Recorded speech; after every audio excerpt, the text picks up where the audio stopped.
대지마는 일본 정부인 막부가 나가사키에 거주하는 서양인들을 위해 지어준 축구장 2개 크기의 작은 인공섬입니다.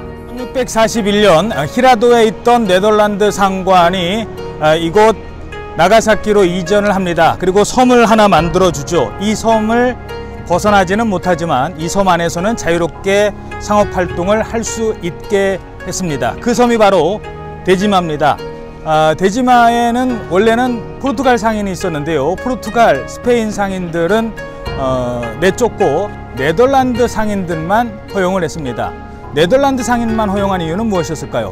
포르투갈이나 스페인에서 온 사람들은 선교사들이 포교를 했던 거죠. 천주교 포교를 했기 때문에 이 막부와 대립을 했습니다. 하지만 네덜란드 동인도에서는 오로지 교역만을 목적으로 이곳에 왔기 때문에 네덜란드 상인들만 이곳에 있기를 허용해 준 것이죠.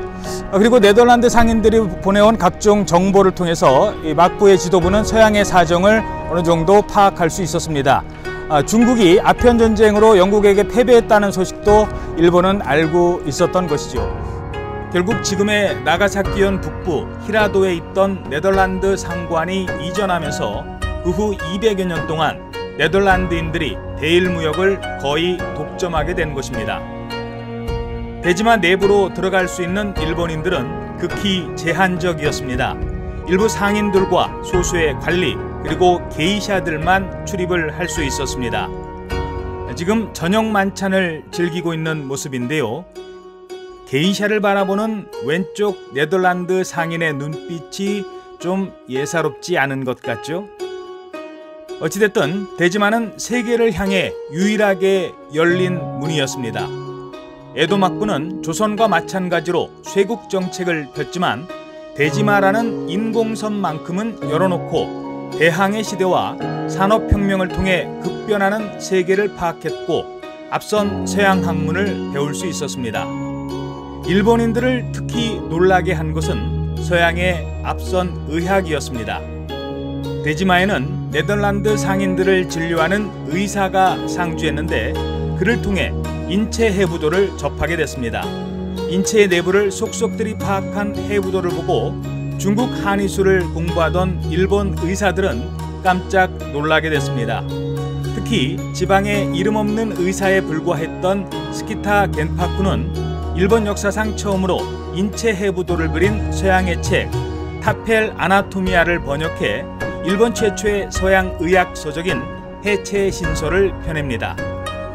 또한 서양 문물을 통한 호기심과 경외감은 네덜란드를 통한 서양 학문, 이른바 난학으로 이어지며 서양의 앞선 기술과 정보를 조금씩 들여올 수 있었습니다.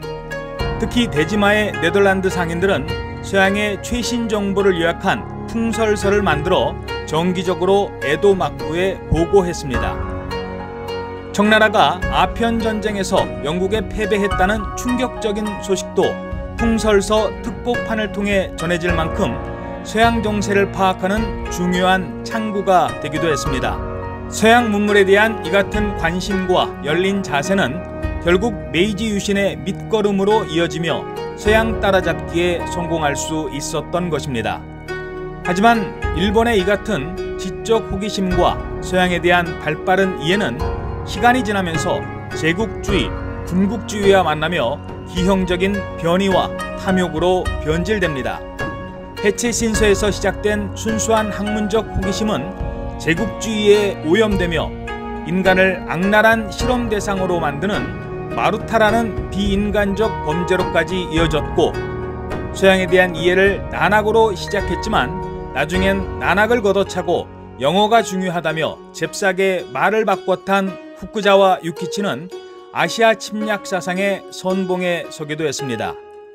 어찌됐든 이 나가사키의 작은 인공섬 대지마는 일본이 서양의 눈을 뜨는 계기가 됐고 결국 메이지 유신으로 이어지는 중요한 교두보 역할을 했던 것은 분명해 보입니다.